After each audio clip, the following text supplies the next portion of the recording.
I have less hair now. Let's talk about some books I've read.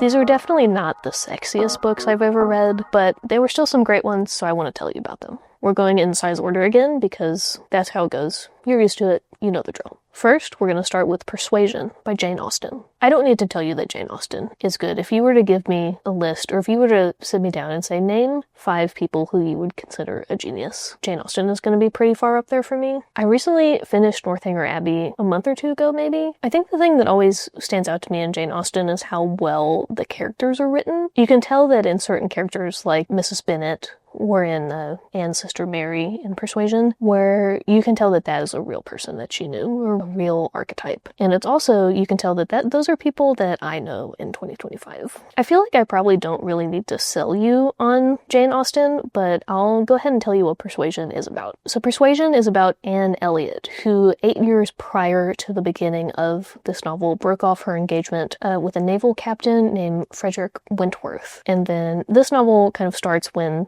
he comes back into Anne's life, and that sets everything into motion. She also has a terrible family. These people you will not like. There's a part in the second half, like you're 2/3 of the way into it, when, I don't know how to say this without being too spoilery, so if you don't want spoilers for this novel written in 1817, maybe fast forward a little bit. But when Anne finds out about Mr. Elliot's true intentions, kind of his history, that whole setup was very similar to what we would see in like contemporary mystery novels, or even maybe closer to like an Agatha Christie, but it was very suspenseful and kind of surprising. Overall, this is really well done. It was very entertaining. I think it ranks 3rd for me in Jane Austen. I think for me it's Pride and Prejudice, Northanger Abbey, Persuasion, Mansfield Park. I don't know. I haven't read Sense and Sensibility, so I still have that one to go. But what do you think? What's your ranking of Jane Austen novels, or what's your favorite? Or which ones have you read? What have you liked? Let me know in the comments. Yeah, this was an easy 5 stars.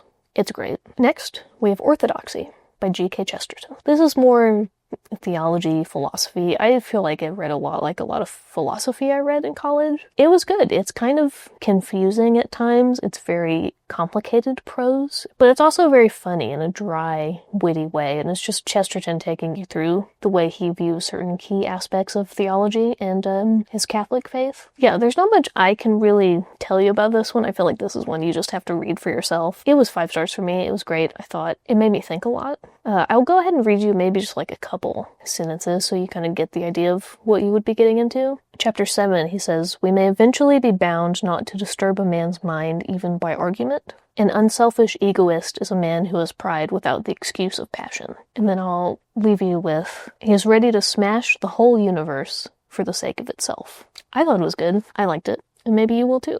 We're gonna talk about The Queen's Secret by Karen Harper. This was tragically 3 stars for me. I loved the premise. So this book starts on the brink of World War II, and it's from the perspective of Queen Elizabeth II's mother, who was also Queen Elizabeth. She was married to King George VI, and their reign, or King George's reign, followed his brother, King Edward VII, I think, who abdicated soon after he took the throne to marry the American divorcee Wallis Simpson. I really liked the idea of this book, and I feel like you got a good idea of the main character, this Queen Elizabeth, but the writing was a little not super complex, I guess, or not really fleshed out, which it doesn't help that I read this right after Persuasion. There's also some weird little quirks. Like, the author kind of hinted through the whole thing about these certain topics. Like, Elizabeth would keep saying, like, she would keep harping on, like, I hate David, which is what they called King Edward VII.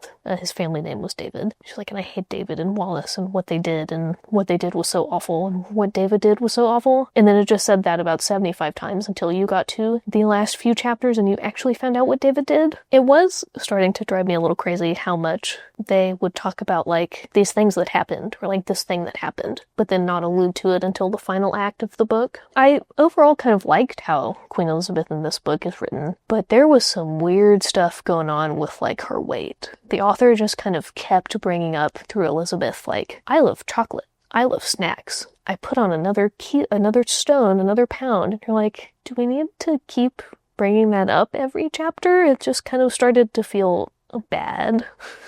There's one segment in here, I wish I could remember what page it was on, but Queen Elizabeth sits down on a bench next to Winston Churchill, and she starts comparing her body type to Winston Churchill, and he's almost as, as filled out as me, and I was just like, please make it stop. Please stop. It just felt kind of gratuitous, and it didn't add anything to the plot. It never became a plot device. It just felt like we were body-shaming poor Queen Elizabeth. There was also kind of some bizarre little statements. Let me read you this one and you'll see what I mean. So on page 232 they say, "And most certainly I would never jump off a bridge. Not yet."